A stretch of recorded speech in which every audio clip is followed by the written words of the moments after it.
এই সময়টা হলো গ্রীষ্মের গভীর রাত, যখন তপ্ত গরমে পাখিরা একটুখানি ঘুমিয়েছিল। সেই জঙ্গলেই সবার মতো টোনাটুনি তাদের ভাঙাচোরা ঘরে একটুখানি শান্তির ঘুম ঘুমিয়েছিল।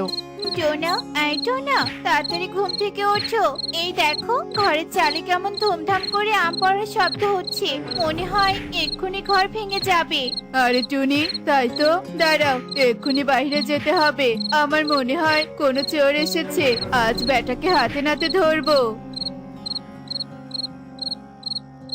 কেউ তো নেই টোনা, তাহলে কি কেউ আসেনি? কিন্তু আমগুলো যে পড়লো সেগুলো গেল কোথায়? ওই দেখো টুনি, পাখিদের পায়ের ছাপ, আবার কালো পাখির পালক। তার মানে কি কালু কাকুলি এসেছিল? এই বনে তো ওরা ছাড়া আর কারোর কালো পাখা নেই। চলো টুনি, ওদের বাড়িতে যাব। এরপর টোনাটুনি সেই কালো পালক হাতে নিয়ে কালু কাকুলির বাড়িতে গিয়ে দরজায় কড়া নাড়তে থাকে। কি হয়েছে কি? এভাবে দরজায় কড়া নাড়ছিস কেন এত রাতে? আমাদের কি ঘুম নেই নাকি? আমি খুব ভালো করে জানি দিদি যে তোমরা ঘুমাওনি। তোমরা তো গিয়েছিলে আমার আম চুরি করতে। তোর সাহস তো কম না, এত রাতে ঘুম ভাঙিয়ে দিয়ে আমাদের উল্টো চোর বলছিস? কি প্রমাণ আছে তোর কাছে শুনি? এই যে তোমাদের পালক আমার উঠানে, এই পালকই বলে দেয় তোমরা চুরি করে এলে। শোন টুনি, আমাদের পালক হয়তো বাতাসে উড়ে গেছে। এত দুর্বল প্রমাণ নিয়ে কিনে এসেছিস আমার কাছে? যা ভাগ এখান থেকে। উপযুক্ত প্রমাণের অভাবে টোনাটুনি আর কিছুই বলতে পারে না। এদিকে তারা বাড়িতে চলে আসে। এভাবেই দুদিন কেটে যায়। বলছিলাম কি টোনা, এই গরমে কাঁচা আমগুলো তো ঘরের চালে পড়ে ঘরটা আরো ভেঙে দিচ্ছে। তার থেকে বরং তুমি আম গাছটা কেটে দাও। আম গাছ কেটে দিলে কি আমাদের ভাঙা ঘর একেবারে ভালো হয়ে যাবে টুনি? তার থেকে আমাদের এই আমগুলো পেকে গেলেই পাকা আম বিক্রি করে ঘরটা ভালো করতে পারবো। তা তুমি ঠিক কথাই বলেছো টোনা, তবে আম তো রোজ চুরি হচ্ছে। দেখি কটা আম থাকে। টোনাটুনি তাদের ভাঙা ঘর ঠিক করার জন্য এভাবেই পরিকল্পনা করতে থাকে। এভাবেই দিন কাটতে থাকে। এদিকে কালু কাকুলি বনে সবসময় চুরি করতেই থাকে।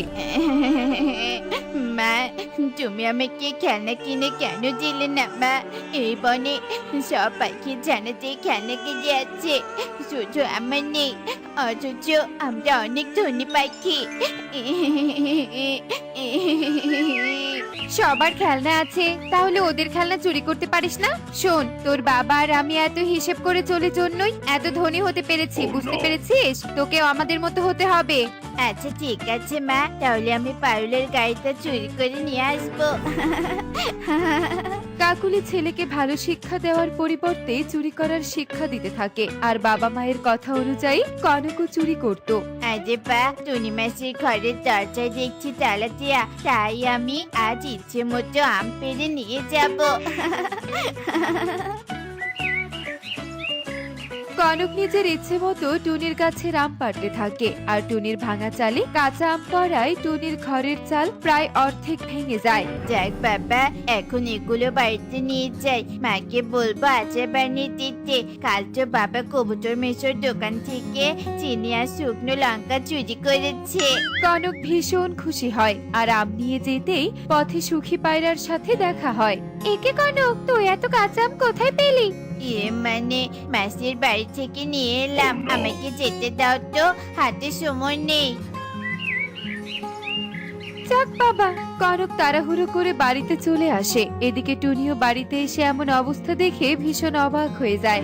এ কি, আমার বাড়ির এমন অবস্থায় কি করে হলো? পুরো উঠোনে আমের ডালপালা ভেঙে চুরে আছে, দরজাটাও তো ভেঙে গেছে প্রায়। হায় সর্বনাশ! টুনির কান্না শুনে সুখী পায়রা সেখানে চলে আসে। একে টুনি, কাঁদছিস কেন? তোকে তো এক্ষুনি পথ দিয়ে আসা দেখলাম। দেখো না দিদি, বাড়ির কি অবস্থা হয়েছে। নিশ্চয়ই কোনো আম চোর এসেছিল।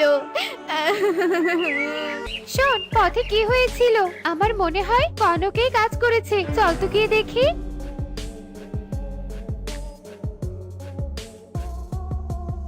জানতাম তোমরা আসবে। শোনো, আমার ছেলে কোনো চুরি টুরি করেনি। তাছাড়া ওই কাঁচা আম কনকুর মাসির বাড়ি থেকে এনেছে।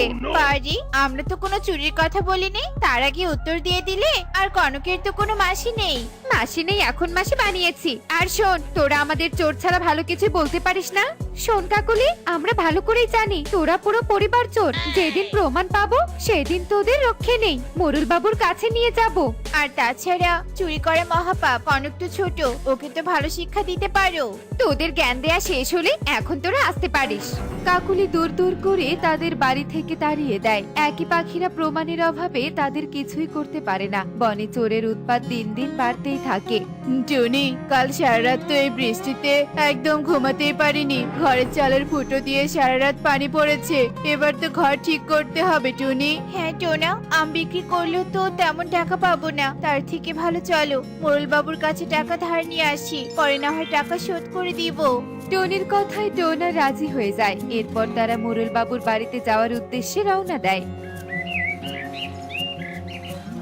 কিরে টনি, এভাবে হন্তদন্ত করে কোথায় যাচ্ছিস শুনি? মোরল বাবুর কাছে টাকা ধার নিতে, ঘর ঠিক করব তাই। নিজেদের এত অভাব, আবার আমাদের কিনা ভালো হতে বলছিস? শোন, আমরা চাইলেই তোদের টাকা ধার দিতে পারতাম, কিন্তু দেব না। তোমাদের চুরি করা টাকা আমি ধারও নিব না দিদি, তাই আমাদের তোমাকে জ্ঞান দিতে হবে না। টোনাটুনি সেখান থেকে চলে যায়। এদিকে তারা মোরল বাবুর কাছে গিয়েও হতাশ হয়ে যায়। এভাবেই দিন কাটতে থাকে। এদিকে কালু কাকুলি বনে চুরি করতে করতে টাকার পাহাড় জমিয়ে ফেলে। কাকুলি, কাকুলি, আমাদের তো অনেক টাকা পয়সা হয়ে গেছে দেখছি। হা, হা, হা, হা, হা। এত এত টাকা তো আমরা খেয়ে শোধ করতে পারবো না। হা, হা, হা, হা, হা। ঠিকই বলেছো কালু, দিন দিন আমরা ধনী হচ্ছি আর পাখিগুলো তরতর করে গরিব হয়ে যাচ্ছে। আমার তো দেখে আনন্দ লাগছে। তবে ওই পাখিগুলোর বড্ড বার বেড়েছে, ওদের তো উচিত শিক্ষা দিতেই হবে। কাকুলি আর কালু এভাবেই হাসতে থাকে। এদিকে পাখিরা পড়ে যায় বিপদে। টিয়ে, আমার কথা তো শোনো, এভাবে বাপের বাড়ি কেন যাচ্ছ? রাগের মাথায় যেও না টিয়ে।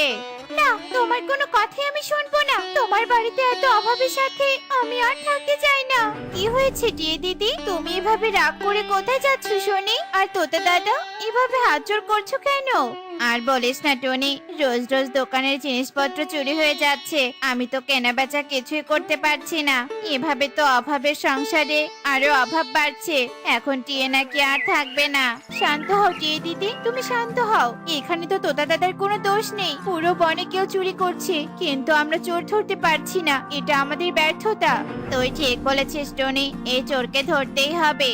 টনি টিয়েকে অনেক বোঝায়। এরপর টিয়ে বাড়িতে চলে আসে। এভাবে কদিন কেটে যায়। একদিন দুপুরে হঠাৎ আকাশ কালো মেঘে ঢেকে আসে আর বৃষ্টি আসি আসি ভাব। এই যে এক্ষুনি তো বৃষ্টি চলে আসবে। এদিকে টুনি মাসির আমগুলো এত চিনে পেকে গেছে। আমি বরং আম চুরি করতে চলে যাই।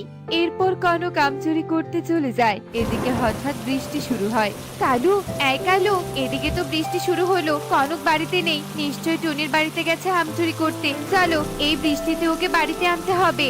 কালু কাকুলি কনককে আনতেই ঝুম বৃষ্টিতে টুনির বাড়িতে যায়। এমন সময় হঠাৎ শিলা বৃষ্টি শুরু হয়ে যায়। পাখিরা তখন নিজেদের ঘরে ছিল। ওরে বাবারে কালু, অনেক শিলা বৃষ্টি তো হচ্ছে। আমার ডানা দুটো মনে হয় ভেঙেই গেল। ওরে বাবারে, আমারও তো শিলা বৃষ্টিতে অবস্থা নাজেহাল হচ্ছে কাকুলি। বাবা কনক, তুই ঠিক আছিস তো? অতিরিক্ত শিলাবৃষ্টির কারণে কালুর ডানা আর কনক ও কাকুলির পা ভেঙে যায় আর তারা ব্যথায় কাতরাতে থাকে।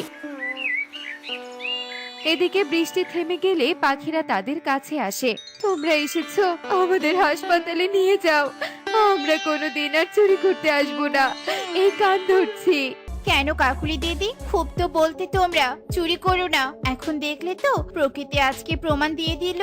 আমার ভুল হয়ে গেছে টুনি, তোমরা আমাদের ক্ষমা করে দাও। আমি নিজেও চুরি করেছি, আমার ছেলেকেও ভালো শিক্ষা দিতে পারিনি। ঠিক আছে, তোদের হাসপাতালে নিয়ে যাব, কিন্তু এক শর্তে, যদি এতদিন যা যা চুরি করেছিস তার ক্ষতিপূরণ আমাদের দিয়ে দিস। এরপর কালু কাকুলি ক্ষতিপূরণ দিতে রাজি হয় আর পাখিরা তাদের হাসপাতালে নিয়ে যায়। হাসপাতালে গিয়ে তারা সুস্থ হলে সব পাখিকে ক্ষতিপূরণ দিয়ে দেয় আর কনকও ভালো শিক্ষা পেতে থাকে। দেখলে তো বন্ধুরা, চুরি করা মহাপাপ, তাই আমরা কখনোই এমন অপরাধ করব না আর আমাদের সন্তানদের ভালো শিক্ষা দিব। এমনই সব মজার মজার শিক্ষণীয় টুনি পাখির গল্প দেখতে আমাদের সাথেই থেকো। আর গল্পটি কেমন হয়েছে তা কমেন্টে জানাতে ভুলো না কিন্তু। Bye bye.